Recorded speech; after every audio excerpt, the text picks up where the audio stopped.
Boa tarde a todos que estão entrando. A gente vai esperar mais aqui alguns minutinhos para algumas pessoas se juntarem a nós.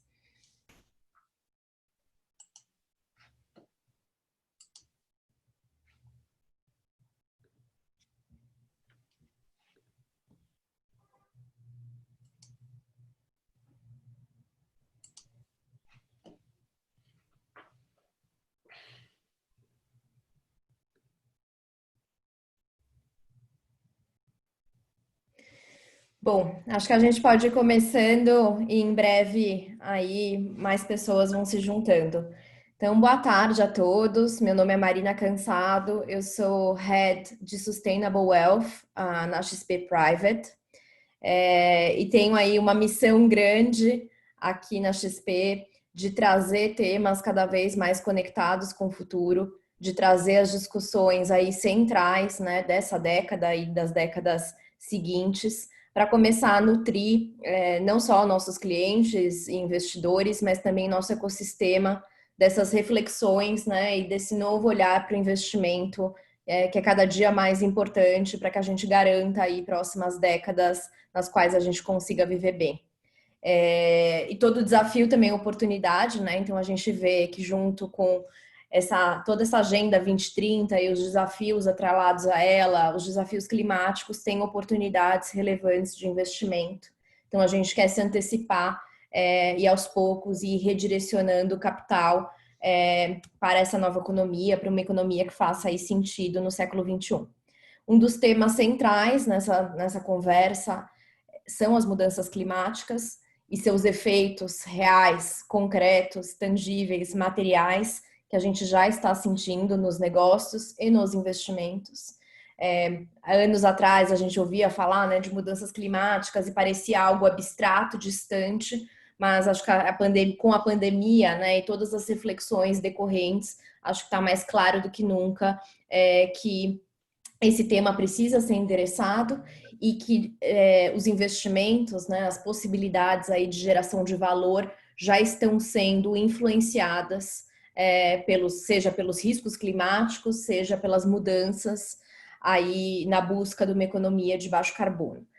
No Brasil, a gente tem um grande desafio aí com a Amazônia, que tem tudo para ser, né, nossa base de desenvolvimento e inserção na economia global, mas infelizmente a gente ainda deixa esse grande ativo, né, esse grande patrimônio nacional aí de lado. A gente enxerga muito mais como um custo ainda do que como um investimento e como um gerador aí de riqueza e de força, né, poder para o Brasil no século XXI.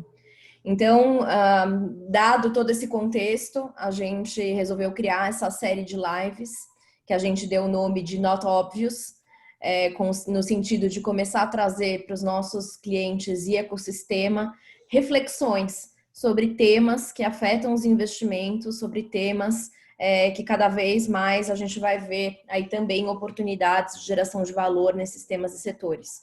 Então, a gente inaugura aqui essa série com essa primeira live sobre os impactos das mudanças climáticas nos investimentos, com duas pessoas aqui que eu admiro muito, o professor Carlos Nobre, que é um dos maiores cientistas brasileiros, reconhecidíssimo mundialmente, que teve um papel super importante, não só ali como cientista, mas também como uma pessoa que vocaliza, né, e tenta trazer aí para nós leigos todas aí a complexidade, né, do aquecimento global, das mudanças climáticas de uma forma mais ampla e da questão da Amazônia, com um olhar bem de futuro mesmo aí para uma Amazônia 4.0, uma Amazônia conectada também com tecnologia. E o Márcio Correa, que é sócio e gestor dos fundos de ação da JGP, que é uma casa que eu admiro muito aí por uma trajetória recente, por uma jornada muito honesta em relação a como os investidores e alocadores podem aí fazer uma transição para um portfólio mais sustentável, um portfólio aí mais responsável.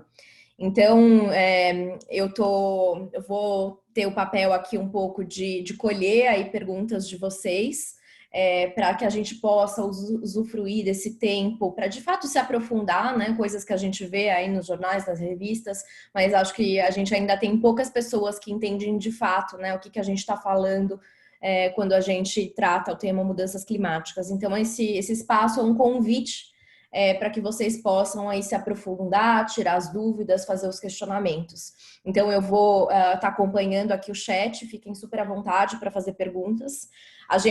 O Márcio vai conduzir aí a conversa com o professor Carlos Nobre, a gente já preparou algumas perguntas aí também, pautado, né, nos temas que a gente sabe que são críticos e de interesse, mas fiquem à vontade, aí conforme as perguntas forem vindo, eu também vou encaixando na conversa.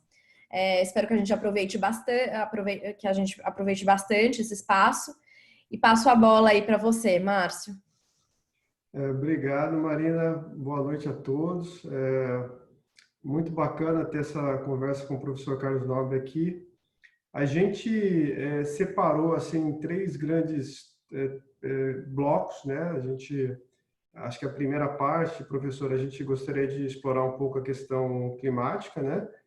Porque, mais uma vez, como a Marina disse, existe ainda muito questionamento, sobretudo aqui no Brasil ainda, a gente está muito incipiente nessas discussões, né? Uma segunda parte de falar sobre a questão da transição que a gente precisa viver, né? A transição, sobretudo na parte de energia, né? E uma terceira parte falar de Amazônia, a importância da Amazônia para o país, a bioeconomia, que o senhor é uma referência, o senhor é uma referência nos três, né? Mas essa parte da bioeconomia, notadamente, eu diria assim. Em clima, professor, se o senhor puder fazer assim uma introdução, né, sobre clima, assim, passar de maneira resumida, assim, históricos, princípios básicos, como que a gente chegou até esse ponto que a gente está de convicção sobre o aquecimento global, sobre as influências? Bem, acho que ninguém melhor que o senhor para falar sobre isso, né, por favor. Boa noite, Marina. Boa noite, Márcio. Boa noite a todas e a todos. Muito obrigado por essa oportunidade de conversar com vocês e com todos que estão participando dessa live. E respondendo um pouco a sua pergunta, deixa eu dizer, assim, de um modo muito geral, que o nosso entendimento de que alguma coisa que existe na atmosfera mantinha a temperatura da superfície mais alta, não é de hoje. Na verdade, foi o grande matemático francês Fourier, que as pessoas conhecem, logicamente, por ser um matemático. Ele já tinha percebido que a atmosfera terrestre tinha um efeito parecido com o vidro de uma estufa de plantas. Quer dizer, deixa passar a radiação solar e bloqueia a perda de calor. Ele já tinha percebido isso em 1824. E qualquer pessoa, se a pessoa for muito observadora, ela pode perceber se um dia o céu está muito azul, por exemplo, como nós estamos tendo esses últimos dias em função da frente fria que entrou aqui no Sudeste e em outras partes do Brasil, a temperatura às 5, 6 horas da manhã é mais fria do que se no pôr do sol o céu está muito menos azul, esbranquiçado. O que significa isso? O vapor d'água. Quando a atmosfera tem muito vapor d'água, o vapor d'água é um gás de efeito estufa. Vou explicar o que é. Então, o Fourier e outros cientistas do século XIX, eles já tinham percebido isso, que tem um efeito, tem alguma coisa que retém o calor próximo da superfície. E depois, no final do século XIX, o famoso físico-químico sueco Svante Arrhenius, que todos nós conhecemos, porque ele que descobriu a tabela periódica, ganhou o prêmio Nobel, mas ele também descobriu que o gás carbônico ele tinha uma propriedade de absorver calor. E E, lógico, a ciência do século XX ela avançou muito, explicou por que esses gases, o gás carbônico, o vapor d'água, o metano e vários outros gases têm essa propriedade física que a molécula desses gases ele bloqueia o calor, quer dizer, a Terra recebe radiação solar e emite radiação térmica para o espaço, para ter o equilíbrio térmico. Só que esses gases todos funcionam como um cobertor. Eles seguram a radiação térmica e reemitem para baixo. Então, é essa o que nós chamamos de efeito estufa. Esse efeito é tão importante que não haveria, ou talvez não houvesse a vida como nós conhecemos no planeta, porque sem esses gases, a temperatura do planeta seria menos 18 graus. Toda a água estaria congelada nos continentes, uma camada muito grossa de gelo nos oceanos. Se houvesse vida, talvez lá no fundo dos oceanos, perto dos locais onde tem erupções ali do fundo dos oceanos e tem um calor. Talvez existisse vida, talvez não existisse, mas não seria a vida como nós conhecemos. Então, a condição que mantém a Terra ter uma temperatura média de 15 graus, que mantém a água líquida, sem água líquida não há vida, são os gases de efeito estufa. Só a posição da Terra em relação ao Sol não permitiria a temperatura estar acima de zero. Então, esse é um princípio muito conhecido da física climática. Só que desde a Revolução Industrial, no final do século XVIII, nós começamos a queimar combustíveis, queimar carvão, inicialmente, depois petróleo, depois gás natural, e aumentando a concentração desses gases que absorvem a radiação térmica. E é isso que nós chamamos o aquecimento global. Nós já aumentamos a concentração de gás carbônico na atmosfera em 40% antes da Revolução Industrial, comparado com hoje. Essa concentração de gás carbônico que nós temos hoje na atmosfera, ela só existiu no planeta 3,5 milhões de anos atrás. Se nós continuarmos a jogar esse gás carbônico na atmosfera, daqui a 10 a 15 anos, nós teremos uma concentração que só o planeta Terra teve 15 milhões de anos atrás. E o metano já aumentou mais de 2 vezes a concentração e vários outros gases. Então, nós estamos causando uma perturbação no sistema climático que o planeta não via há milhões de anos. Então, a temperatura já subiu 1,1 graus, desde a década de 60, é quando esse aquecimento cresceu muito, e as mudanças climáticas já são óbvias, né? O planeta inteiro aqueceu, os oceanos cerca de 0,7 graus, o continente 1,3, 1,4 graus, e essas mudanças que já são reais, elas estão acontecendo numa velocidade que nós não temos nenhuma notícia desde que existem seres humanos aqui há talvez 250 mil anos, o Homo sapiens. Nunca houve uma transformação global na velocidade que nós estamos colocando. Então, a física, quer dizer, o conhecimento científico muito básico, ele é muito forte e ele não deixa dúvida. Se nós continuarmos a jogar esses gases na atmosfera, o clima do planeta vai atingindo valores de aquecimento e as consequências do aquecimento na mudança climática global que o planeta não experimenta há muitos e muitos e muitos milhões de anos. Professor, assim, já teve discussão que já foi vencida, várias delas, né? Uma delas interessante que eu assisti foi que questionaram, né? Mas é 3% só, né? De CO2 do que tem na atmosfera, é 3%. Mas aí é uma coisa de fluxo, né? Porque é 3% que entra ali e demora centenas de anos para se dissipar, né? E, então, assim, tem certas coisas que já foram vencidas. E uma coisa que o senhor já falou em outras entrevistas foi que 97% dos cientistas hoje já concordam com isso. Se puder explicar um pouco qual é essa concordância que 97% dos cientistas concordam e se puder explicar um pouco também assim a questão da intensidade dessa causalidade, né? Parece que existe uma concordância muito grande, diria talvez até mais que 97%, que está ocorrendo o aquecimento, né? Mas que a causa é sim os gases de efeito estufa, ou eventualmente seriam outras causas. Se você puder explicar um pouco sobre isso. Acho que até adicionando a sua pergunta, Márcio, também, né, às vezes quando o senhor fala, mas né, no continente já aumentou a temperatura em 1 grau e pouco e tal. Às vezes, né, parece pouco.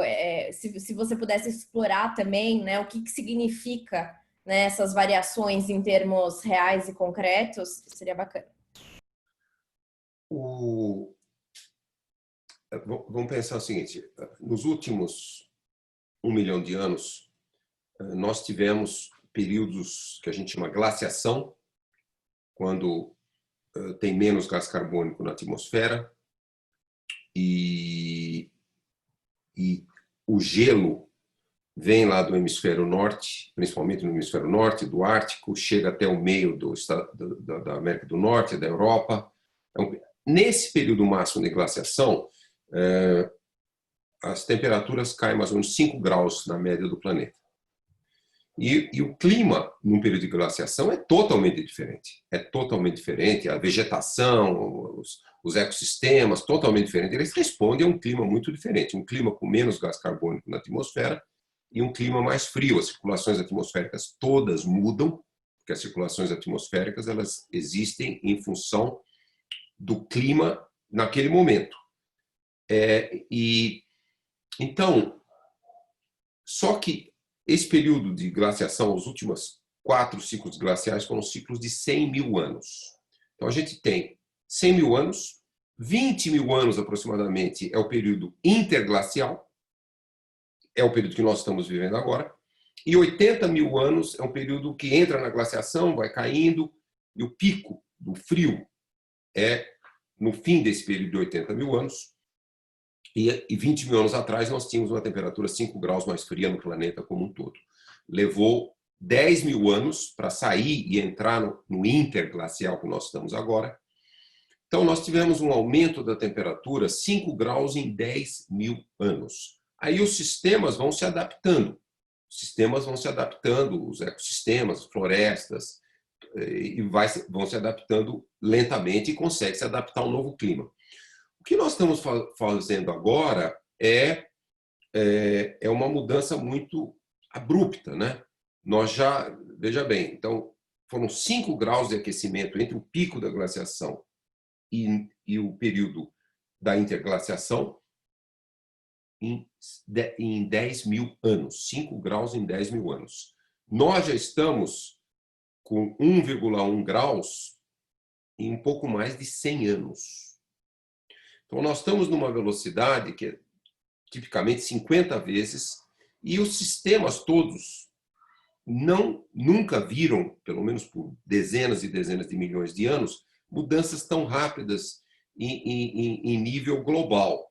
Então, quer dizer, então, esse é o primeiro ponto. Quer dizer, 1,1 não é pouco. A gente, lógico, o nosso corpo ele é adaptado a variações de temperatura muito hoje de manhã fez 7 graus, temperatura mínima, daqui aos 3 dias vai fazer 27, temperatura máxima. Lógico, nós somos adaptados a isso. Mas o que nós temos que entender é que esse aquecimento global é o aumento da temperatura no planeta como um todo. Você aumenta a temperatura, você modifica o clima do planeta como um todo. Você, por exemplo, faz os extremos climáticos se tornarem muito mais rigorosos, muito mais extremos, sejam de seca, sejam de chuvas intensas. O nível do mar está subindo, já subiu 25 centímetros, pode subir mais de 1 metro até o final do século, porque as geleiras da Groenlândia, da Antártica Ocidental estão derretendo, estão acelerando o seu derretimento. Então, a gente tem que olhar realmente na média, não é falar assim, não, meu corpo aguenta mais 1,1 graus, 1,5 graus, 2 graus. Então, tem que olhar as transformações globais. É humano? Sim, a ciência mostra com muita clareza que esses gases que estão ficando na atmosfera, o gás carbônico, por exemplo, é da ação humana. Isso é muito fácil de ver. Se olha, por exemplo, é como se fosse uma assinatura que a gente chama isotópica, né? O carvão ele tem uma certa concentração de isótopos do carbono. Por exemplo, o carvão tem o carvão, que é o carvão natural, que é o C12, e tem o carvão C13, o isótopo C13. Então, o carvão, ele tem uma assinatura, o carbono, né, tem o C12 e o C13. O carvão tem uma assinatura de C12 e C13. Um gás carbônico que vem lá de uma erupção vulcânica, ele tem outra assinatura, do C12 e o C13. Então, você vai e mede as assinaturas isotópicas na atmosfera e você demonstra claramente que não é o aumento do gás carbônico, não vem de erupções vulcânicas. Erupções vulcânicas acontecem, elas trazem algum gás. Essa quantidade é muito pequena que vem de processos naturais. Então, é mesmo o que nós estamos queimando. É lógico que você queima o carvão, o petróleo, o gás natural, as florestas, tudo isso está elevando a quantidade. E é muito claro que quando você eleva a quantidade, de novo, a quantidade que aumentou de gás carbônico não é pequena, ela já subiu 40%. Então, não é uma quantidade muito pequena. Então, e todos os estudos mostram que o que está fazendo o aquecimento global é o aumento desses gases, todos eles. E ainda, lembremos, 56% de gás carbônico que nós jogamos na atmosfera por queima de combustíveis fósseis e também florestas e também agricultura é reabsorvido. Senão o aquecimento global seria o dobro. São os oceanos que retiram cerca de 26% e as florestas todas do planeta retiram 30%. Então, ainda há esse serviço ecossistêmico dos oceanos e das florestas muito importante, senão nós estaríamos com o dobro do aquecimento global. Então, é muito claro que não há dúvida científica, quando a gente fala 97% dos cientistas, esse número já está passando de 98%, que dizem que são esses gases de origem antropogênica que nós estamos produzindo, os responsáveis pelo aquecimento. E aí, o que os outros 2% dos cientistas dizem? 1,5% dizem que ainda tem dúvidas a respeito. E menos de 0,5% dizem que o aquecimento é de fatores naturais. Hoje ninguém disputa que o planeta está aquecendo. Só que dizem que fatores naturais. Quer dizer, quando a gente chega em qualquer assunto científico, você chegar a 98% de unanimidade e concordância é unanimidade. E, por exemplo, em ciência médica, em saúde, não existe para nenhum tipo de doença a unanimidade que nós temos para essas razões do aquecimento global são de origem humana, sim. Professor, tenho uns dados interessantes com relação às evidências, né? Assim, porque o que a Marina falou no início, né, da gente trazer essas evidências até para o mundo financeiro mesmo, né? Impacto que tem em investimento e tal. E uma coisa interessante que eu estava vendo, assim, o NOAA, né, que é a National Oceanic and Atmospheric Administration dos Estados Unidos, né? Ele estimou, calculou, acho que em 1,2 trilhão de dólares o impacto nos últimos 20 anos, né, dos eventos climáticos extremos só lá nos Estados Unidos, né? Sendo que a gente teve notadamente o Katrina, né, em 2005, né, eles estimaram em 160 bilhões de dólares de impacto. Nos últimos anos, a gente teve impactos bem grandes, desde 2017, ou seja, pouco tempo, estimaram em 300 bilhões, né? 3 furacões, basicamente, o Irma, Maria e o Harvey, né? E a gente está tendo um agora, né? Então, assim, o que eu gostaria de perguntar dá para a gente ter, assim, convicção que esses eventos climáticos extremos, eles são causados, né? Por causa dessa alteração climática, né? E se dá para a gente esperar que vai ter mais disso, né? Então, esse é importante. Esse dado que você citou aí dos furacões é importante. Furacões existem por causa da mudança climática? Não. Furacões são fenômenos naturais que existem no clima. Não necessariamente eles sempre existiram. Eles, em épocas de glaciação, do pico da glaciação diminui demais, eles ficam muito fracos. Mas depois, quando o planeta no período interglacial, eles aumentam. E hoje a ciência conhece muito bem origem, a física, o que faz um furacão ficar mais forte ou mais fraco. E tem uma relação direta da força de um furacão, quer dizer, a força do furacão é a velocidade do vento máxima, e quanto ele despenca de chuva. O furacão de 2017, Harvey, que destruiu partes lá do Texas, foi o furacão com maior volume de chuvas registrado na história dos furacões dos Estados Unidos. Então, é a combinação do aumento do volume de chuva absurdo. Às vezes chove 1.200 milímetros de chuva, o que chove em São Paulo, por exemplo, num ano, chove em 2 dias. E também, logicamente, a velocidade dos ventos, né? Os furacões de muita intensidade, o vento passa de 200 km por hora. Então, esses dois fatores, eles dependem muito da temperatura do oceano. O combustível do furacão é o vapor d'água que evapora do oceano. O furacão sempre forma em cima do oceano. Ele começa a formar, começa a girar. Esse giro cria uma condição para mais evaporação. Quanto mais quente tiver o oceano, mais vapor d'água. Quanto mais vapor d'água sobe no furacão, na hora que o vapor d'água condensa, ele libera calor, mudança de fase da vapor para água, libera calor, aquele mesmo calor que a água absorveu do sol para evaporar, na evaporação forma as nuvens do furacão, libera. Então, aquele calor liberado faz o furacão ficando mais forte, essa é a dinâmica de um furacão. Então, já tem muitos estudos que mostram por que o Katrina foi tão forte. Porque em 2005, o Mar do Caribe, o Atlântico Norte, ali, tropical, onde passam os furacões e ganham intensidade, estava muito quente. Aquele Atlântico Tropical Norte muito quente causou também uma mega seca na Amazônia. O Atlântico Tropical Norte ajuda a fazer furacões fortes e também causa seca na Amazônia. E então, aquilo foi 2017 também, a temperatura muito alta do Atlântico, teve um período de muitos furacões fortes, 4 furacões fortes, 2 atingiram os Estados Unidos, 1 atingiu o Porto Rico, Maria. Então, todos os estudos mostram que se você aquecer, hoje o oceano está 0,7 graus mais quente.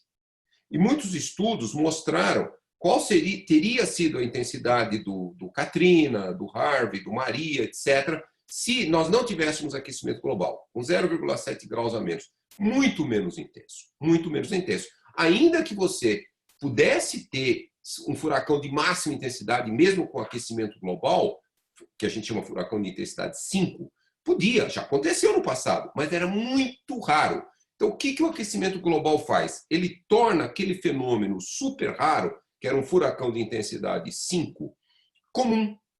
Eu ajudei a organizar em 2013, na Academia Brasileira de Ciências, no Rio de Janeiro, um evento sobre, 2011, depois daquele desastre natural na região serrana do Rio.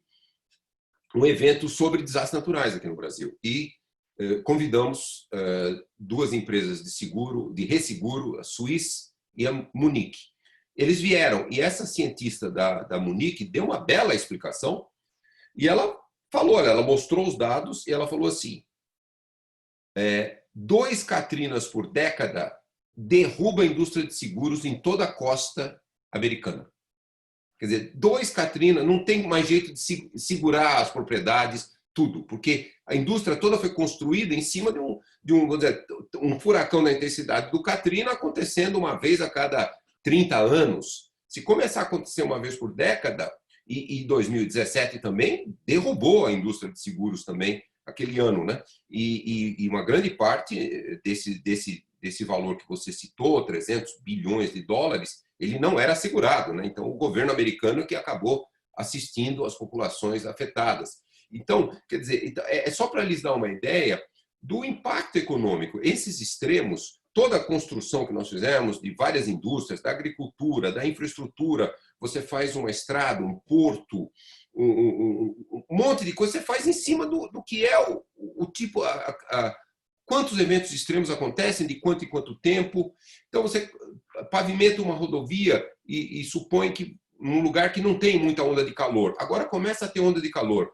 A duração daquela rodovia que foi pavimentada em função do máximo de temperatura que existia, deixa de existir. Então, as mudanças dos extremos é um fator muito que já está acontecendo em todo o mundo, globalmente, inclusive os furacões super intensos estão ficando mais frequentes. O fenômeno El Niño, que causa secas na Amazônia, no Nordeste, e excesso de chuva no Sul, por exemplo, também esses fenômenos, o que a gente chama mega El Niños super intensos, estão ficando mais frequentes. Então, isso tem um potencial de uma perturbação na qualidade de vida e também em todos os sistemas econômicos. Isso é uma realidade. Esse estudo que você citou, é claro, é uma realidade do que já está acontecendo. Então, realmente, a adaptação às mudanças climáticas que nós já estamos vivendo, elas exigem uma grande transformação do sistema econômico. A adaptação significa que o sistema todo tem que se preparar para esse novo mundo. Agora, é lógico, existe adaptação para tudo, pode adaptar para qualquer mudança climática? Aí eu volto para a resposta da cientista da resseguradora Munique. Não. 2 Katrinas acontecendo numa década, não há como ter seguro de toda a infraestrutura, de tudo ali no Golfo do México, na Flórida e na costa americana ali. Então, quer dizer, é isso, tem limites. Então, a gente tem, essa que é a razão muito de se buscar soluções, que é nós, de fato, assumirmos o compromisso globalmente, como país, como habitantes, como população, como seres humanos, com o Acordo de Paris. Nós temos que realmente não deixar o clima sair completamente de controle. Perfeito. Posso fazer uma pergunta aqui, Márcio, que veio? Uma pessoa perguntou aqui, né, que anos atrás se faziam previsões catastróficas, né, sobre o efeito estufa, e que se tivessem, né, se essas previsões tivessem se concretizado, hoje a gente estaria numa catástrofe. O senhor vê que as previsões hoje elas estão mais confiáveis? Tem aí um entendimento mais claro de cenários possíveis aí, dependendo do aumento de temperatura? Olha, eu não sei se eu vou concordar com essa observação. Eu participei de muitos dos painéis intergovernamentais de mudança climática, o famoso IPCC, um grupo de cientistas que reúnem em 5 anos, 6 anos, e produz um relatório do estado do conhecimento, com projeções que podem acontecer no futuro. Eu participei desde o primeiro, participei de 5 dos 6 painéis, e eu posso lhe assegurar que no terceiro painel, por exemplo, no final dos anos,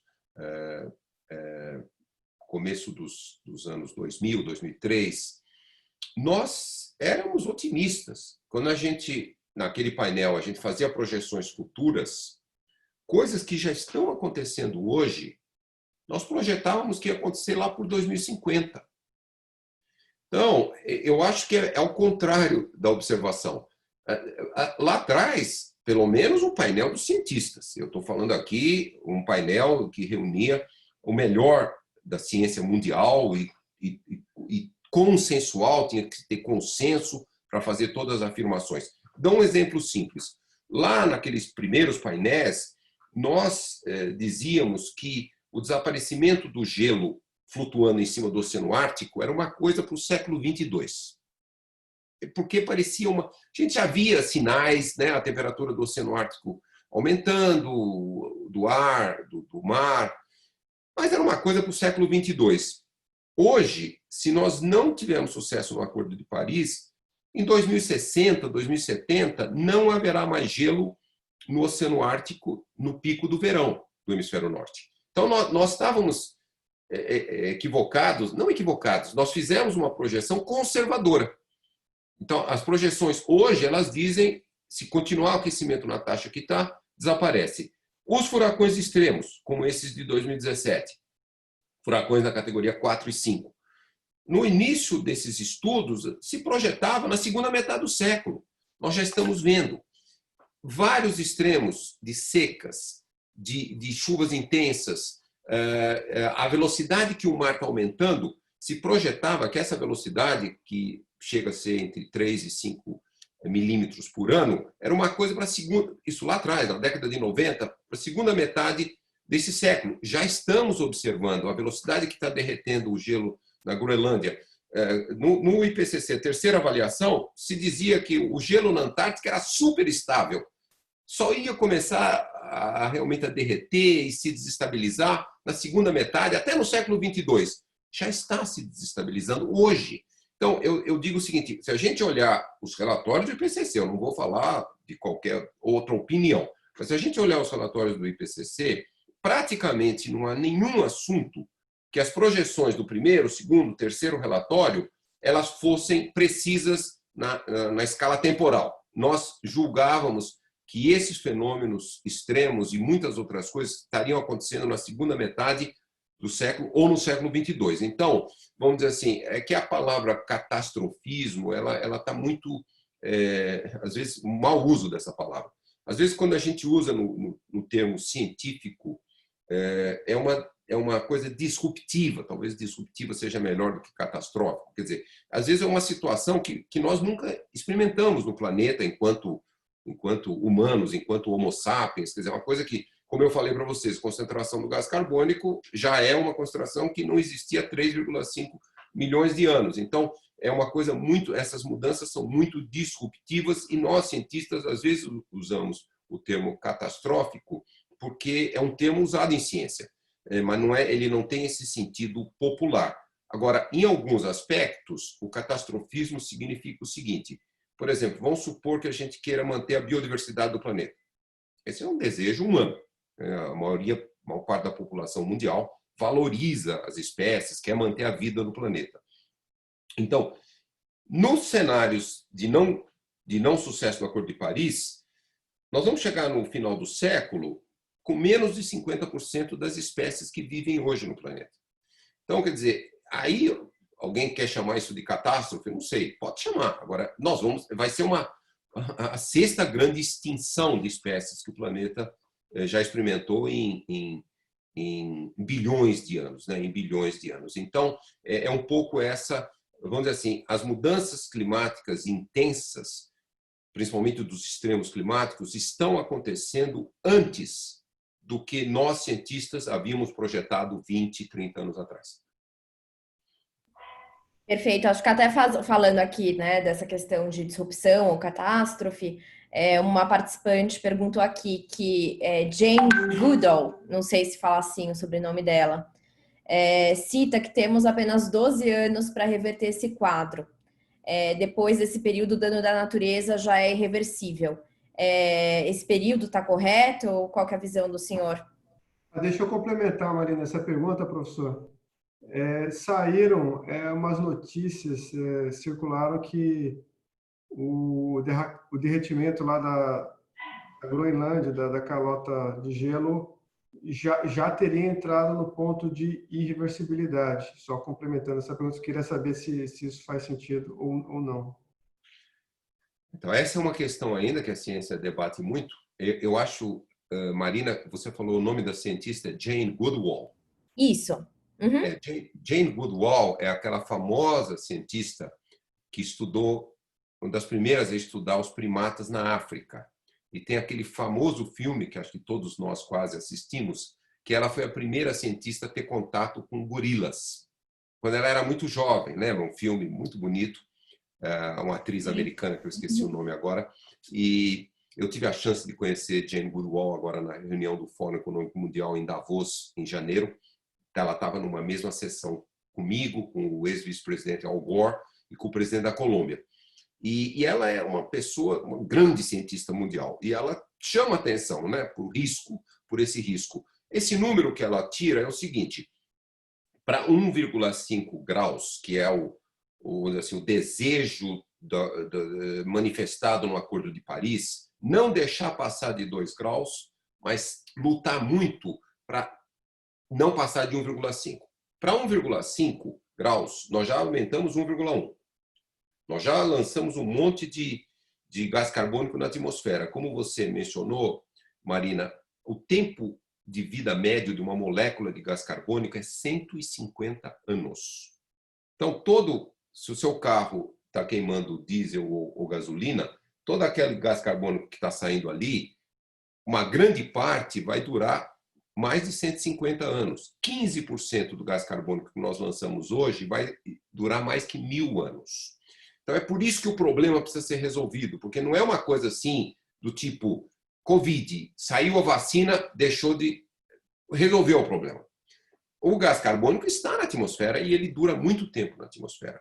Então, essa conta que a Jane Goodall falou é uma conta que a ciência mostrou, o IPCC mostrou, é que no ritmo de emissões de 2019, nós só teríamos até 2031, 2032. Passou 2032, nós já teríamos emitido uma quantidade de gás carbônico e outros gases de efeito estufa que já não daria mais para ficar em 1,5 graus. Aí nós teríamos que lutar muito para ficar em menos de 2 graus. Então, os números que a ciência hoje coloca são os seguintes.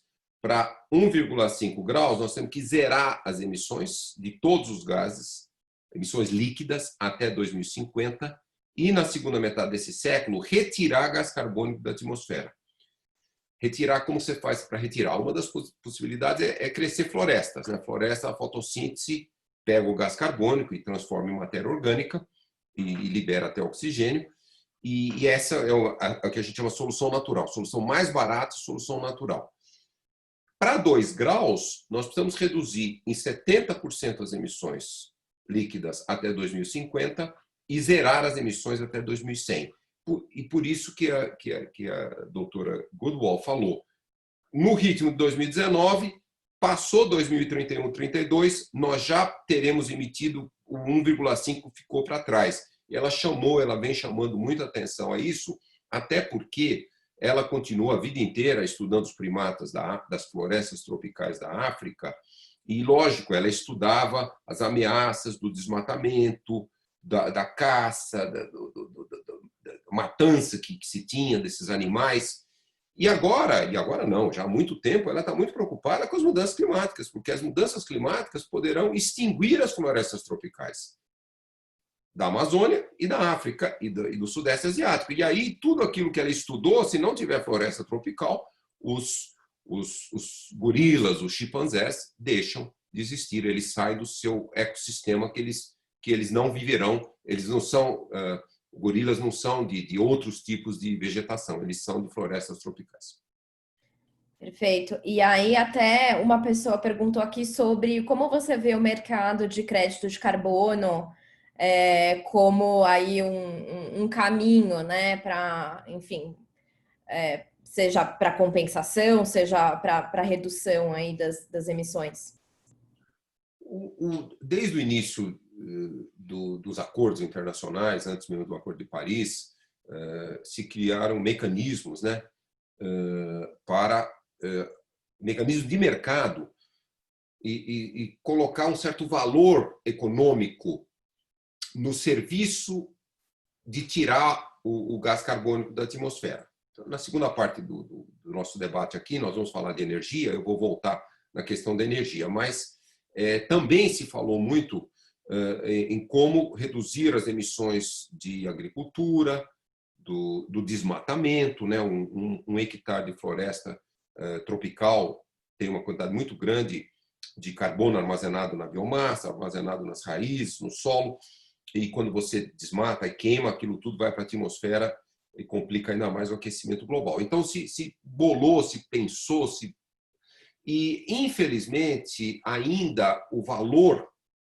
desse serviço ecossistêmico ele ainda é baixo. Se a gente olhar o mercado voluntário de compra dos chamados créditos de carbono, ele ficou na faixa 2, 3, 4 dólares no máximo por tonelada de gás carbônico. Hoje, esses serviços já começam a chegar a 10 dólares por tonelada.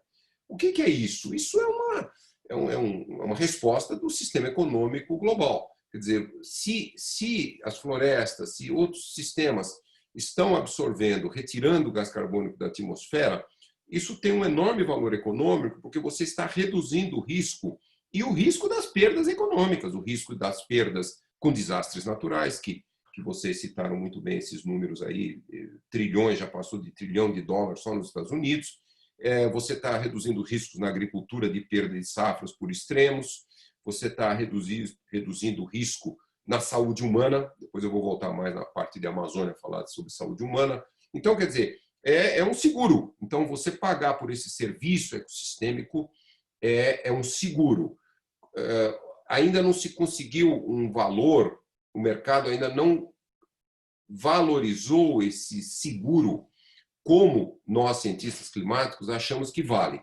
Quer dizer, um monte de estudos disseram que esse número tem que passar de 30, 40, 50 dólares por tonelada para realmente ele, primeiro, esse recurso, ele incentiva a transição para a gente parar de emitir gases e ele também coloca um peso econômico nas atividades que muito emitem. Então, tanto ele gera recursos para uma trajetória sustentável, como ele torna menos valor econômico, é um custo, vamos dizer assim, chamado de poluição, é um custo, você vai poluir, você paga um alto custo. Nós temos expectativa, assim, é muito importante, e nesse tipo de debate com investidores, com pessoas interessadas em investimento, é muito importante ter uma valorização desse serviço ecossistêmico, falando de um setor, depois nós vamos falar mais de energia, é muito importante. Na hora que, se por exemplo, a gente chegasse nesses valores 30, 40, 50 ou até mais dólares por tonelada de gás carbônico, certamente a transição para um mundo sem emissão desses gases seria muito mais rápida. Professor, até gostaria de falar mais sobre clima, mas vamos respeitar o tempo aqui, né? Assim, vamos para esse segundo bloco, então, de energia. E a gente aqui, a gente concorda com essa visão de que a maneira de acelerar o processo é realmente o regulador ajudar, né? Que senão vai ser lento. Mas, professor, assim, alguns dados.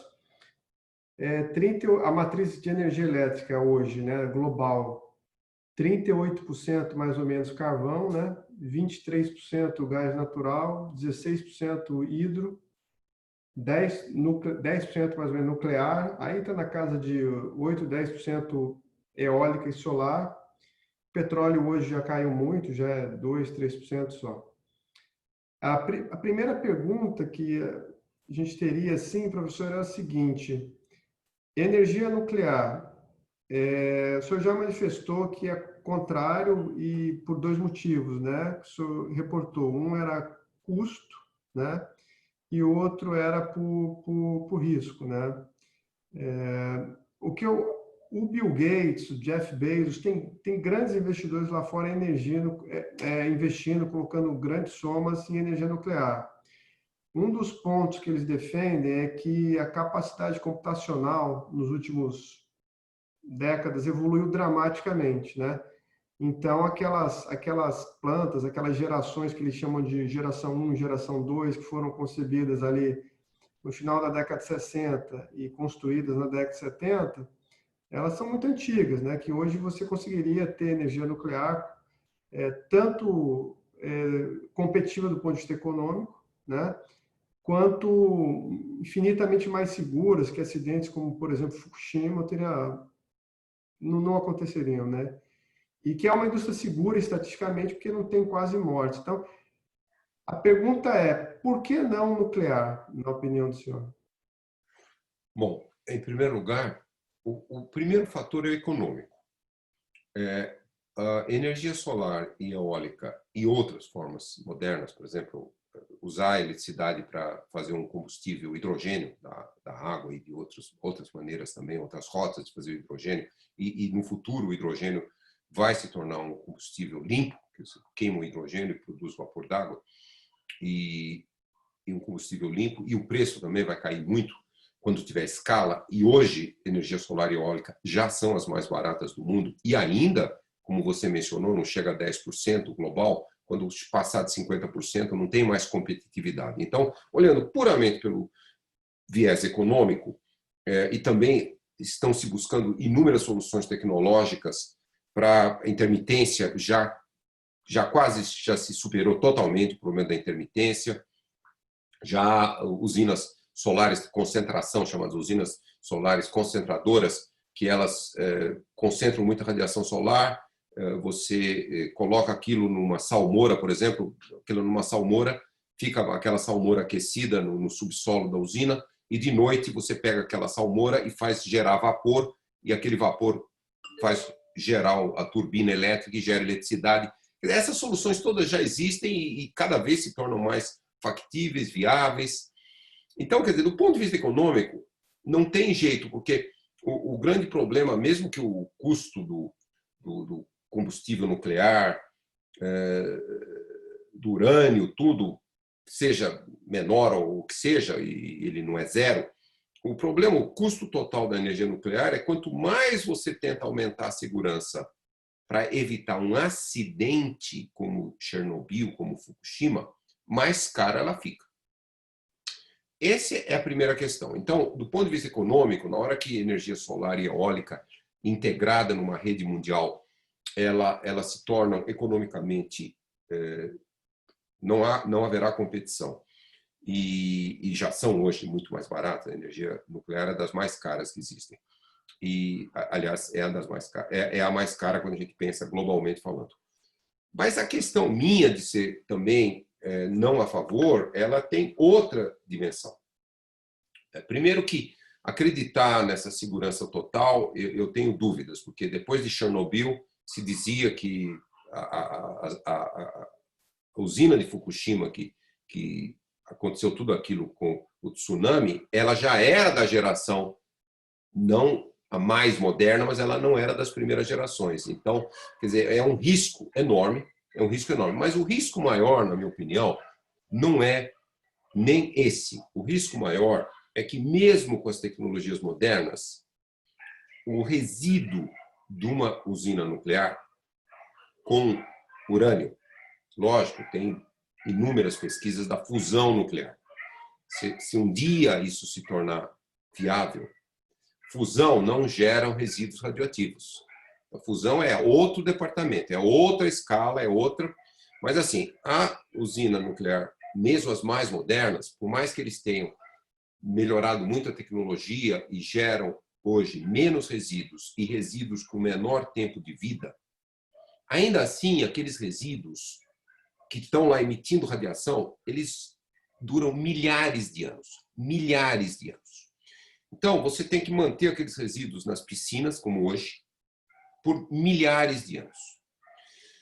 Algumas tentativas que foram feitas, assim, consultar populações lá atrás, décadas atrás, populações dos Estados Unidos, como em Nevada, os geólogos estudaram e diziam que você podia enterrar todos aqueles resíduos, que o solo é super estável, que não haveria nenhuma perturbação geológica em milhares de anos e que aquilo não ia nunca vir à superfície. Tudo isso foi feito e foram apresentados. Isso foi feito lá, foi feito em outros países também, até na China. Nenhuma população aceitou enfiar os resíduos no seu quintal. Então, os resíduos todos continuam armazenados nas piscinas. E terão que ser armazenados por milhares de anos. Então, eu fico me perguntando, será que a gente tem controle da sociedade humana em milhares de anos? Será que nós vamos sempre ter aquela usina com aquela estrutura super rígida, com proteção de segurança, com exércitos, com tudo isso? Porque você precisa ter esse esquema de segurança. O mundo, infelizmente, ninguém consegue projetar que nunca mais haverá aqueles que querem destruir, aqueles que nós chamamos de terroristas, aqueles que querem o fim, aqueles que... Você entende? Como é que a gente... Então, todas as usinas terão que ser seguras, terão que ser protegidas por milhares de anos. Será que eu quero apostar que em milhares de anos nós temos que construir uma sociedade que garanta a proteção daquela piscina, aquele resíduo? Eu prefiro não, porque solar é uma sociedade, é uma energia simples, a energia é toda a vida, nós, a biologia, a fotossíntese, tudo nós evoluímos com a solar. Então, quando a gente volta para a solar gerando eletricidade, nós estamos realmente voltando para um mundo natural. Em inglês a gente fala nature-based solutions, as soluções baseadas na natureza. Eu, às vezes, costumo fazer essa analogia, que foi uma pena que, na hora que o maior cientista, talvez, do mundo, junto com Darwin, o Einstein, ele descobre o efeito fotovoltaico em 1905. infelizmente, era a época que se descobriu, há pouco antes, o motor a explosão, os primeiros veículos, e aí passou despercebida aquela descoberta, virou uma descoberta da física, tal, bonita, linda, ganhou o prêmio Nobel, tudo. Mas só na década de 70 que começaram a falar, peraí, mas o efeito fotovoltaico aqui, eu tenho isso aqui, essa placa aqui, isso aqui, eu ponho no sol, ela gera eletricidade, eu podia aproveitar, e agora a tecnologia já dominou totalmente e a energia mais barata.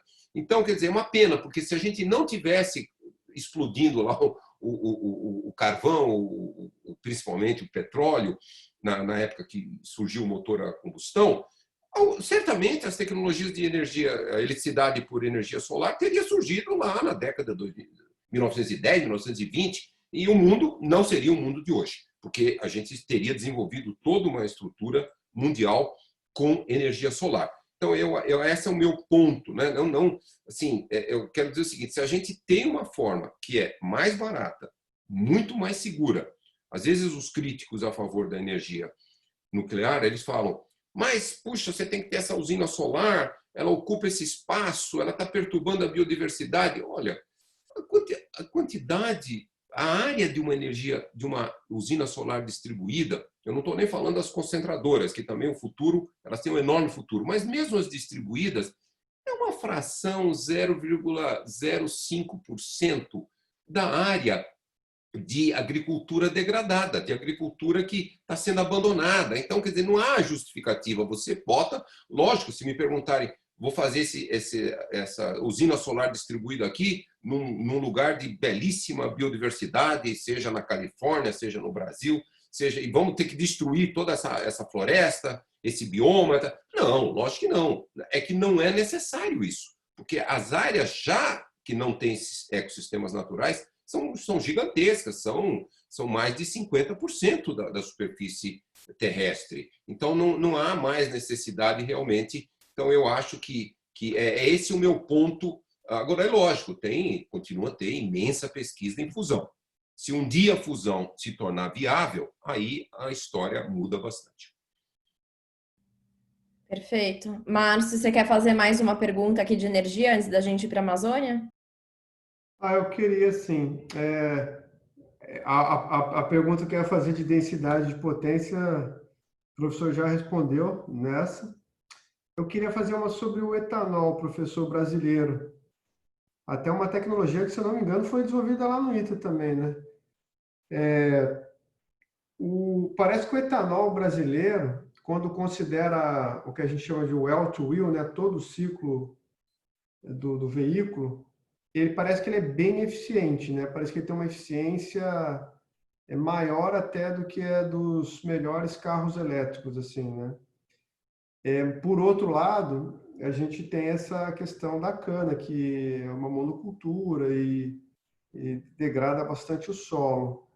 Queria ver a opinião, assim, como que o senhor compararia o nosso veículo a álcool, né, o etanol, com o carro elétrico.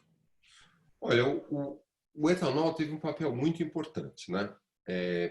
Quando o Brasil decidiu desenvolver culturas de cana para gerar o bioetanol, e realmente um pesquisador do Centro Técnico Aeroespacial em São José dos Campos, onde o ITA é localizado, ele foi um dos primeiros aí início da década de 70, que fez os testes, né, como transformar um motor a combustão para queimar bioetanol e não gasolina ou diesel, e aí começou a viabilizar a escala industrial.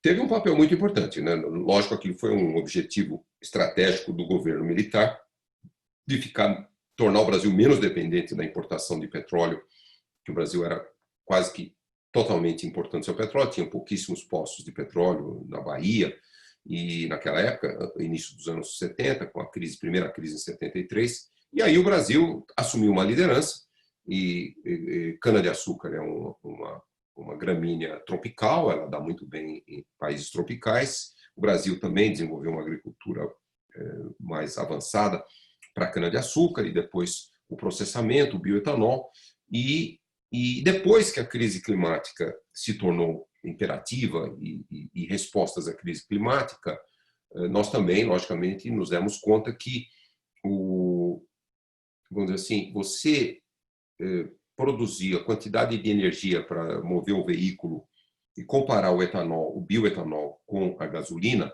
você está emitindo 15%, máximo 20% do gás carbônico quando você está queimando o bioetanol em comparação com a gasolina. Então, você está realmente enorme benefício também em termos de emissão.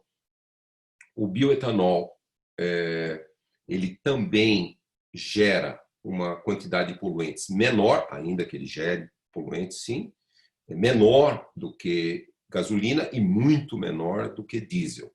Então, quer dizer, o bioetanol se tornou, e lógico, e você ali tem um desenvolvimento de uma indústria, a indústria da cana para o etanol se tornou uma indústria muito poderosa no Brasil, e no início ela também era um vetor de desmatamento dos nossos biomas.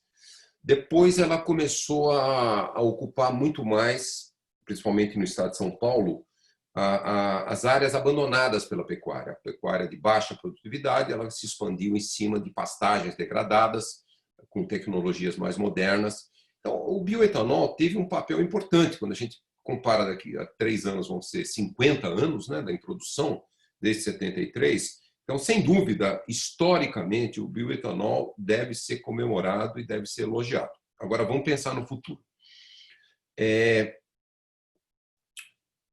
Os carros elétricos modernos hoje, eles consomem, vamos dizer assim, um carro elétrico no Brasil, a eletricidade no Brasil, 70% a 75% da eletricidade no Brasil vem de fontes renováveis. Não é queima de carvão ou gás natural ou pouco petróleo. Então, quer dizer, já é uma eletricidade limpa, mais limpa. Grandes hidrelétricas emitem gases de efeito estufa, mas muito menos do que o equivalente a uma termoelétrica. Então, você já está, se você tem um carro elétrico, você já está emitindo muito menos. E as tecnologias modernas hoje estão indo todas para a eletrificação, para o carro elétrico. E tanto é que os países europeus estão lá numa enorme briga, as populações pressionando muito para parar de produzir carros com motor a combustão em 2000. Alguns países exigem 2035 e tem países que falam 2040, mas não passa disso.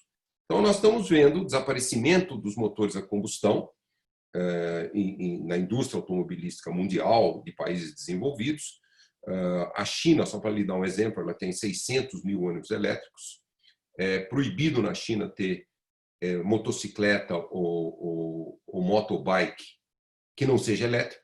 Então, tem 160 milhões de motobikes elétricas, e a China, logicamente, é o país que mais emite gases de efeito estufa, mas lá a emissão desses gases e da poluição associada ficou um problema de saúde tão grave que a expectativa de vida das pessoas lá de Pequim estava diminuindo. Com toda a melhoria da qualidade de vida, do dinheiro, da economia da China, a expectativa de vida estava diminuindo. Por quê? Poluição. Então, a China também tomou uma política de diminuir a queima de combustíveis fósseis. Ela mantém muitas centenas de termoelétricas a carvão, mas no transporte ela procurou realmente reduzir. Então, esse é o caminho da mobilidade urbana, suburbana, do futuro. Então, não dá para conseguir começar a imaginar muitos outros caminhos. E as tecnologias hoje estão melhorando tanto nos carros elétricos. Por exemplo, um ônibus elétrico hoje, apesar que o custo dele é muito maior que o ônibus a diesel, mas o tempo de vida do ônibus elétrico, 20 anos, no fim, ele é muito mais barato que um ônibus a diesel. Então, quer dizer, esse é o caminho, não dá para fugir desse caminho. Estudos foram feitos na cidade de São Paulo mostrando que se, assim, milagrosamente, parasse toda a queima de combustível diesel da frota de ônibus, São Paulo salvaria entre 3.500 e 4.000 vidas por ano, só da morte causada pela poluição, e seria o equivalente aí a uma economia de 1,5 a 2 bilhões de dólares no sistema de saúde, das pessoas com doenças respiratórias e todas as doenças que vão para os hospitais, para as clínicas. Então, quer dizer, só para lhes dar uma ideia, realmente o bioetanol ele teve um papel muito importante no Brasil, histórico, tem que ser reconhecido. Mas o futuro é a eletrificação, o hidrogênio como combustível de caminhões ou de navios, etc. Então, alguns usos para biocombustíveis, sim, ainda sim, bioquerosene para aviação, né, que ainda aviões com motores elétricos ainda vai demorar um pouquinho mais, e navios também estão se buscando, mas já estão desenvolvendo enormes motores a navio com hidrogênio, quer dizer, então esse é o sistema de transporte do futuro. Então eu acho que o Brasil tem um enorme potencial e aí o que fazer com toda essa área que hoje é cana-de-açúcar? Lógico, cana-de-açúcar também nos fornece o açúcar e também tem a transição, né? Nós podemos imaginar também algumas termoelétricas, por exemplo, hoje nós temos termoelétricas, nós podemos converter as termoelétricas a gás natural.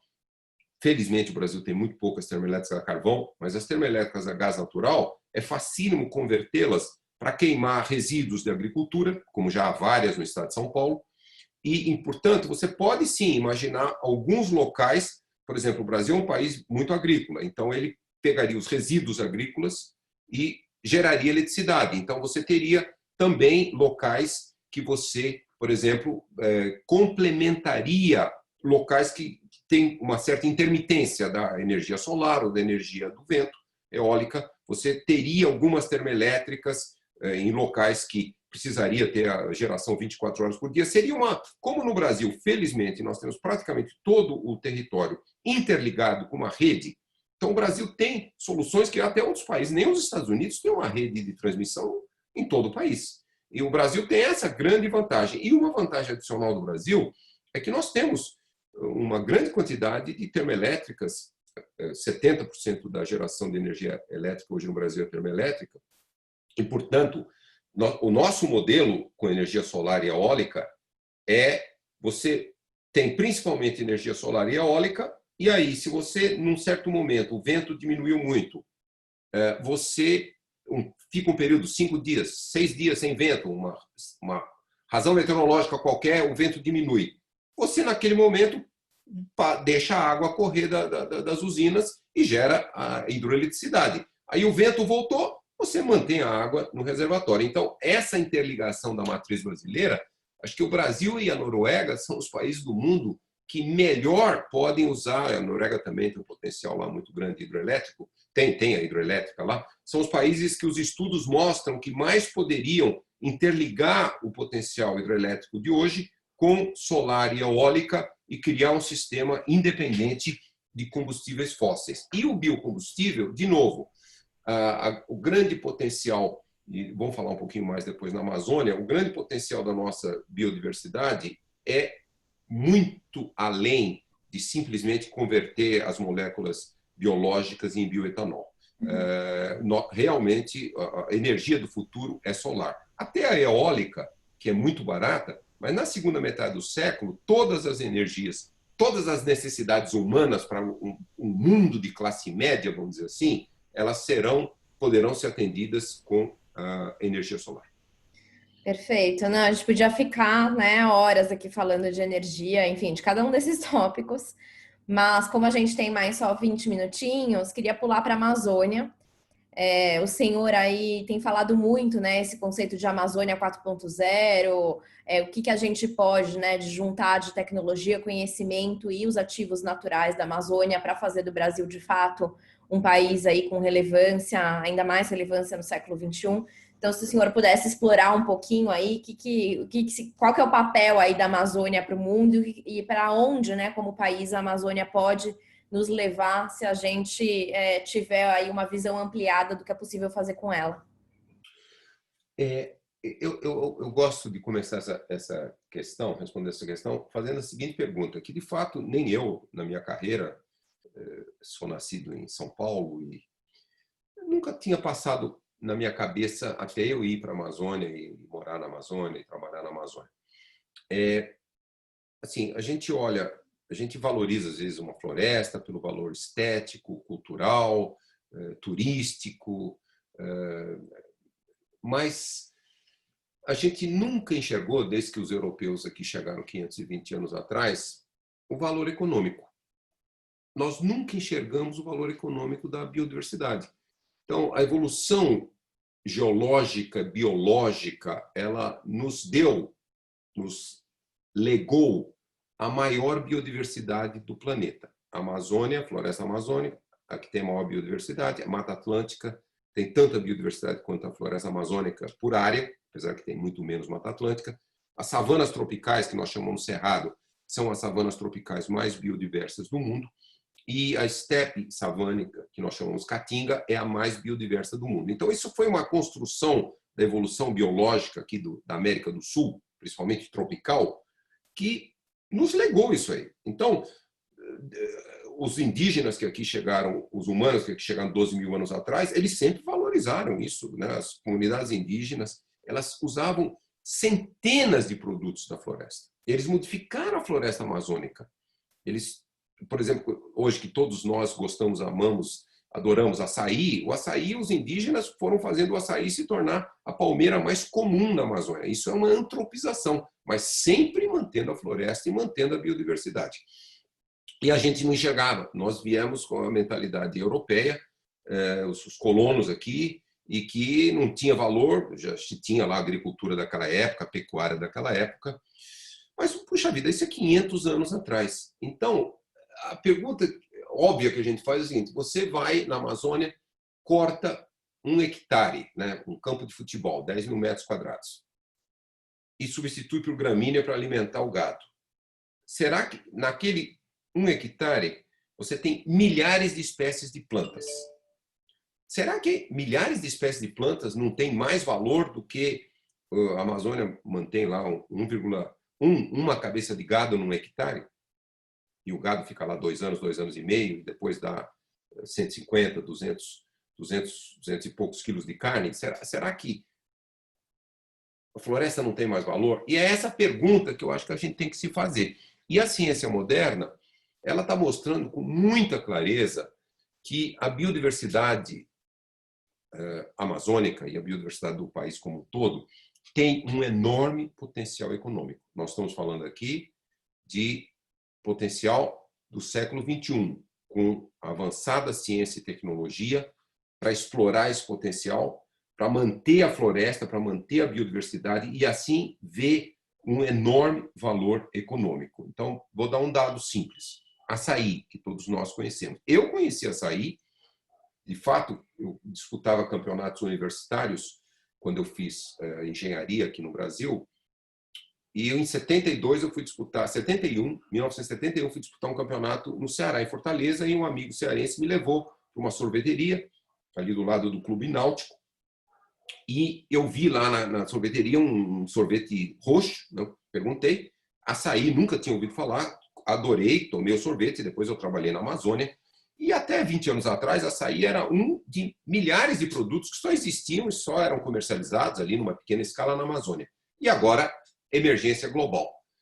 Quanto que o açaí traz para a economia da Amazônia? O açaí é em sistemas agroflorestais, na floresta, ele mantém a floresta. 1,2 bilhões de dólares por ano para a economia da Amazônia, beneficia 300 mil pessoas. Muitas dessas pessoas trabalhavam em pecuária ou eram empregados, eles saíram, viraram produtores de açaí, e essas pessoas eram todas classe E, a classe mais pobre do Brasil, e a grande maioria passou para a classe D, e muitos já chegaram na classe C. Então, isso é só para dar um exemplo de um produto. O açaí hoje já é maior do que a madeira da Amazônia. E não vamos nos esquecer, infelizmente, 80% da madeira que vem da Amazônia é ilegal, é roubo de madeira. E o roubo de madeira é controlado por crime organizado e algo que não há como endossar ou aprovar. E então, esse é só para dar um pequeno exemplo do potencial. Mas é lógico que ainda o número de produtos explorados é pequeno. Açaí já atingiu essa escala global, castanha do Brasil também, cacau, hoje o Pará é o estado que mais produz a semente do cacau para a indústria do chocolate, E aí tem vários outros produtos, Guaraná, Andiroba, Copaíba, Patuá. Eu podia ficar os últimos 20 minutos aqui, Marina, só lendo para vocês os produtos. E vocês não teriam ouvido falar da grande maioria deles. Eu já citei aqui só aqueles mais conhecidos. Então, será que isso não tem um potencial econômico? Será que nós não podemos gerar uma nova, a gente chama bioeconomia, com a floresta lá, com a floresta em pé, com os rios, para aproveitar também o enorme potencial da biodiversidade aquática, que é a mais biodiversa do planeta? Então, é essa que é a grande pergunta que nós estamos nos fazendo, e nós estamos tentando, de fato, demonstrar que se a gente trouxer as tecnologias modernas do século XXI, a indústria 4.0, a quarta revolução industrial para dentro da Amazônia e começar a explorar sustentavelmente esses produtos com industrialização, nós vamos gerar uma economia muito mais poderosa do que tirar a floresta e manter lá uma cabecinha de gado, etc. 23% de toda a área desmatada da Amazônia brasileira, nós já desmatamos 3 vezes o tamanho do estado de São Paulo, mais 800 mil quilômetros quadrados, já foram abandonados. Quer dizer, esse modelo não é um modelo que faz sentido econômico. E se nós conseguimos demonstrar que a biodiversidade tem um valor econômico muito maior, mas não só assim por hectare já está demonstrado, né? Um hectare de um sistema agroflorestal com açaí, cacau, castanha, ele rende qualquer coisa entre 5 e 10 vezes mais que um hectare de soja, 5 vezes mais, e 10 vezes mais que um hectare de gado. Então, isso já está demonstrado. Nós vamos mostrar que dá para ter escala, como o açaí já tem. O açaí já bateu a indústria da madeira, que é toda ilegal, e se a gente conseguir, em vez de só açaí, ter vários produtos e fazer a industrialização, nós vamos mostrar que essa economia pode ser muito maior que a economia. E isso alguns desses produtos que eu estou aqui mencionando que são conhecidos. Agora, quando a gente pensa no potencial, e aí que entra ciência e tecnologia e inovação. E é muito importante vocês do mundo de investimentos em empresas brasileiras, vocês entenderem que os países desenvolvidos investem muito em inovação. E olha, entenda uma coisa, caso vocês não saibam, 80% do investimento em inovação é do setor privado, não é do setor público. Então, vocês têm que cair na realidade que não é só esperar que aqui no Brasil o setor público, as universidades, quer dizer, o dinheiro coletivo dos impostos, é que vão financiar as grandes inovações. No mundo desenvolvido, seja a América do Norte, seja a Europa, seja o Japão, seja a China hoje, mesmo a China sendo um país de regime totalitário, mas grande parte dos investimentos em inovação, a gente chama isso laboratórios de pesquisa e desenvolvimento, P&D, não sei se esse termo é conhecido para vocês, mas são os laboratórios que geram as invenções, as inovações, as soluções. 80% é sempre recursos do setor privado, inclusive vindo de fundos de investimento. Então, essa cultura do setor de investimentos do Brasil começar também a ter mais risco. Sim, tem mais risco. Você investir numa coisa inovadora, numa coisa que não existe, no aproveitamento da biodiversidade, o risco é maior. Mas o benefício é muito maior, e é isso que o Brasil, esse é o caminho do Brasil. O Brasil vai conseguir competir com a China em semicondutores? Não. É uma batalha que nós já perdemos 30, 40 anos atrás, quando até tentamos desenvolver aqui no Brasil uma indústria de semicondutores. Então, onde que o Brasil tem o maior potencial? Usar as tecnologias modernas, desenvolver N produtos, produtos modernos, novos produtos. O grande potencial da biodiversidade é até mais do que a transformação material, como, por exemplo, do açaí, desses outros produtos, é a biologia, quer dizer, o conhecimento intrínseco dentro da biodiversidade, que a gente chama, por exemplo, os recursos genéticos, o genoma das espécies, as interações entre as espécies. Esse conhecimento tem um enorme valor no século XXI. Às vezes até mais o conhecimento do que propriamente a transformação material. Então, é isso que nós precisamos desenvolver. Nós estamos sentados em cima da maior biodiversidade do planeta e nós temos essa responsabilidade. Por quê? Porque esse novo modelo de bioeconomia para a Amazônia, que podia ser expandido para todas as florestas tropicais, e esse é um pouco do projeto Amazônia 4.0, é fazer o Brasil se tornar a primeira potência, porque não existe ainda, hein? a primeira potência global da biodiversidade. A gente chama até sociobiodiversidade para também valorizar os conhecimentos dos povos tradicionais, que é muito valioso. Eles têm imensos conhecimentos. Então, é a sociobiodiversidade, a primeira potência. Vamos supor que o Brasil consiga. Nós chegamos, vamos e viramos uma potência global da sociobiodiversidade. Pronto, nós seremos como um orientador para todos os países tropicais, da África, do Sudeste Asiático, dos outros países amazônicos, e depois a nossa biodiversidade, como eu mencionei, não é só na Amazônia, é na Mata Atlântica, é no Cerrado, é no Pantanal, etc. Então, nós nos transformamos, geramos conhecimento a partir do conhecimento biológico, e esse é um futuro que nós podemos sonhar. E nós temos realmente as universidades brasileiras já formam uma quantidade muito grande de pessoas muito bem formadas para alavancar. Quer dizer, nós temos uma base aqui de cérebros para poder sonhar com isso. Mas é muito importante, e essa mensagem realmente eu faço, eu repito, desculpe reiterar, é que em todos os países quem desenvolve a pesquisa aplicada, a inovação tecnológica é o setor privado. E esse é um enorme defeito que nós temos no Brasil. O setor privado investe muito pouco em inovação tecnológica. Então, esse é um desafio que nós temos que vencer. O setor privado precisa entender que as universidades públicas, elas formam pessoas muito bem, elas fazem o desenvolvimento mais da ciência básica, mas quando aquilo já tem a ciência básica, mostra um caminho, o setor privado tem que pegar aquilo e aí 80% do custo e do tempo e do investimento de transformar um conhecimento num valor de mercado, seja só o conhecimento ou seja um produto, isso é missão e dever e desafio para o setor privado.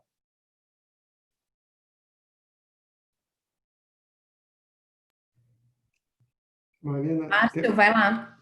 não, eu ia perguntar se tem tempo. Professor, eu queria, como está acabando o tempo, uma coisa que eu queria explorar, assim, que o senhor é um especialista, conhece, é sobre essa questão da salvanização. O senhor falou muito da oportunidade, para mim está clara a questão da oportunidade que o senhor mencionou. Obviamente tem muitas aplicações possíveis.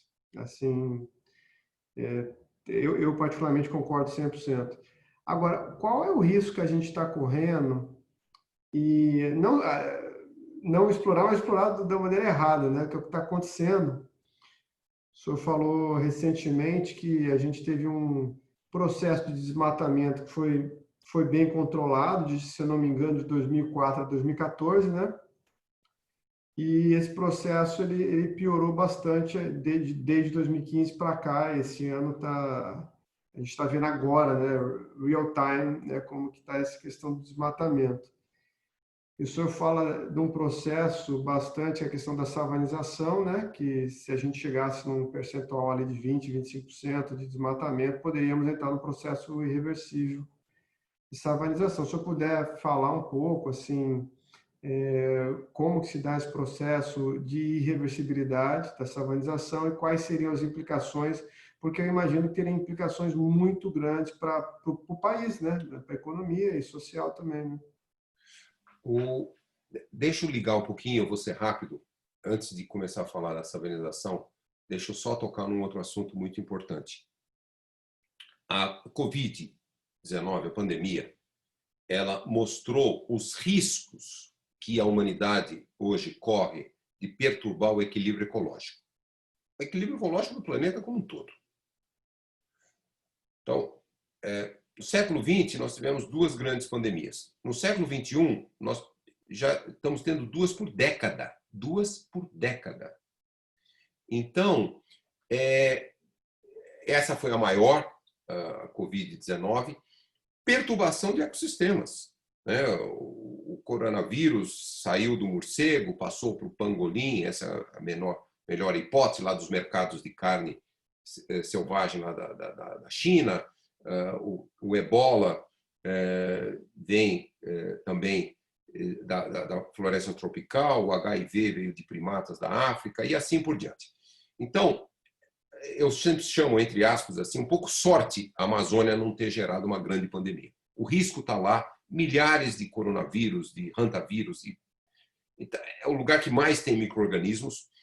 Então, manter esse equilíbrio é muito importante. Um estudo de 3 semanas atrás da revista científica Nature mostrou que o custo de você manter todas as florestas tropicais do planeta, restaurar as florestas, é menos de 1% do que a recessão econômica da Covid causou.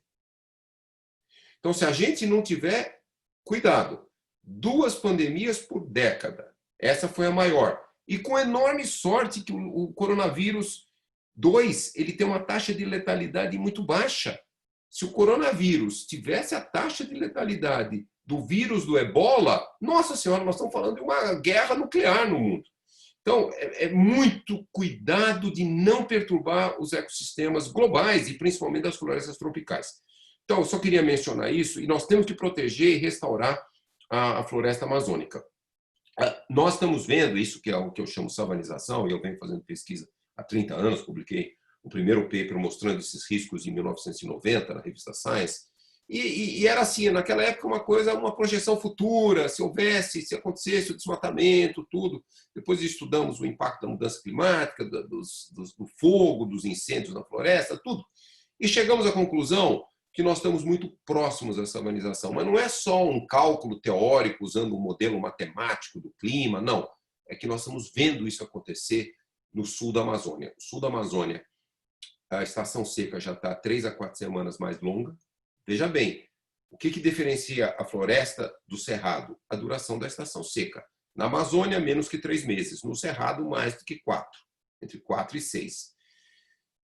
Muito mais quente durante a estação seca, 3 graus mais quente no sul da Amazônia, 2 milhões de quilômetros quadrados. Mortalidade das árvores daquela região está aumentando muito. A floresta está reciclando menos água, está transpirando menos, está absorvendo menos carbono. Então, todas as evidências da savanização estão perante os nossos olhos. Por isso que eu tenho alertado.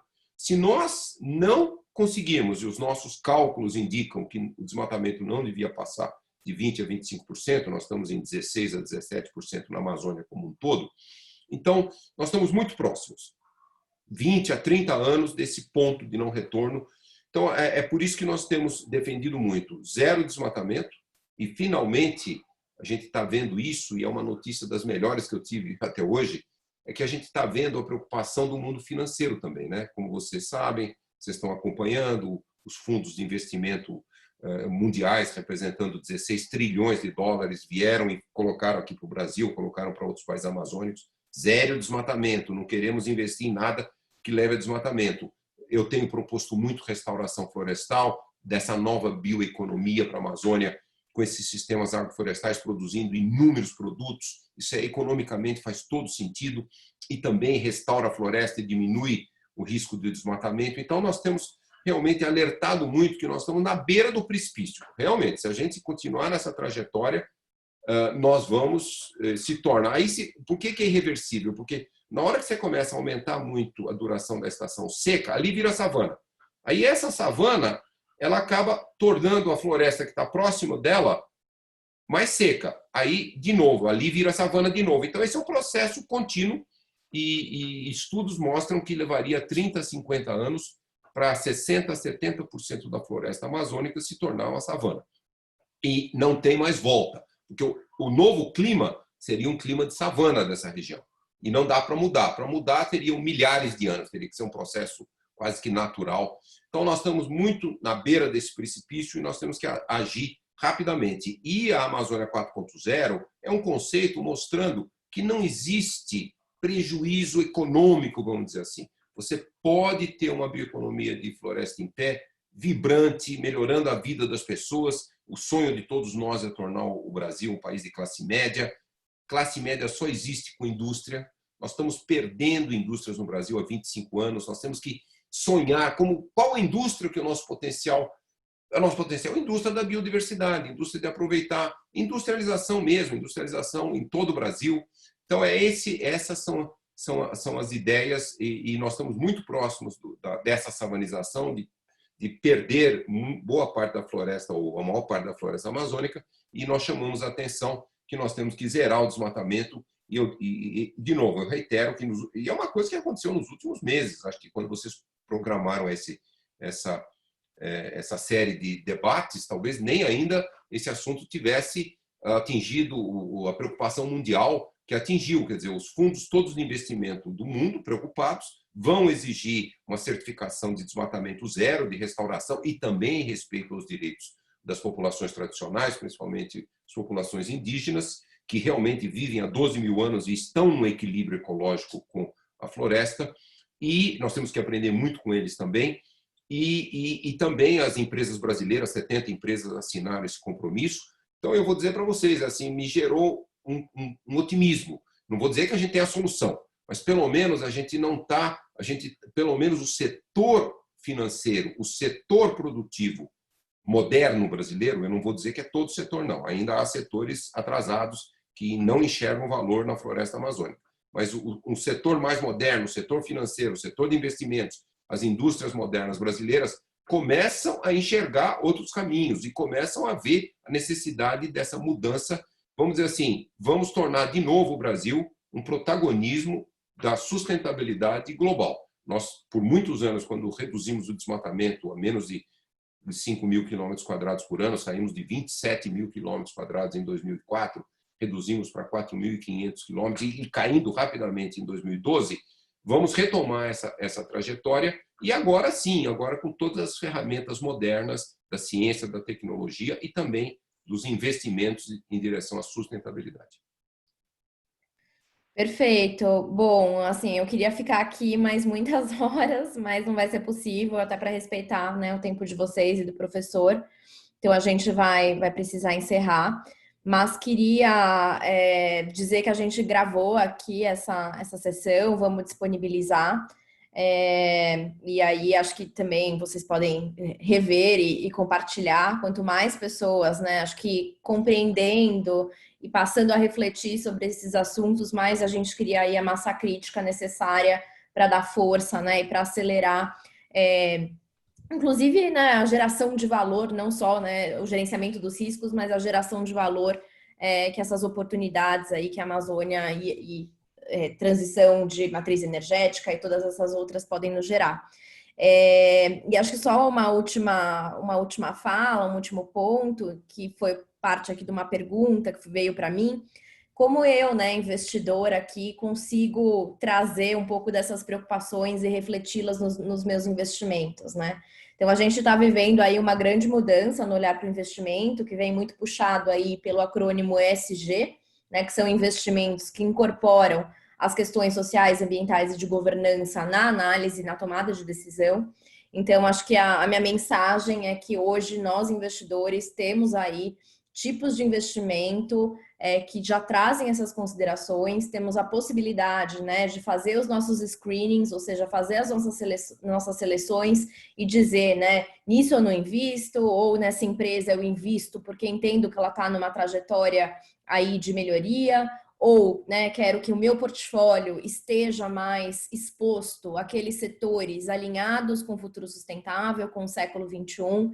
Então, um grande convite aqui nosso, como XP Private, meu aqui na área de Sustainable Wealth, é utilizar os nossos portfólios de investimento como ferramenta de transformação, como aí pensando, né, com clareza e consciência e responsabilidade para onde a gente redireciona nosso capital. E como o professor bem disse, hoje aí a gente tem cada vez mais instrumentos financeiros, fundos, produtos, oportunidades em alternativos que estão olhando aí para essa construção do futuro sustentável. A JGP aqui que o Márcio representa é uma casa, né, que está na transição aí nos seus fundos de ação, nos seus fundos de crédito para esse tipo de investimento. Então fica aí o convite aí à reflexão, né, do que cada um de nós com os seus ativos e com os seus vários papéis, o que pode fazer, porque é urgente, é agora, né, não é de novo deixar para amanhã, é algo que a gente precisa endereçar para a nossa geração e nessa década. Muito obrigada, professora, é sempre um prazer, uma honra te ouvir.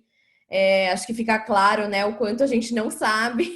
Eu saio dessas conversas falando, nossa, quantas horas o dia precisa ter para conseguir estudar também todos esses assuntos. Obrigada, Márcio, aí pela parceria.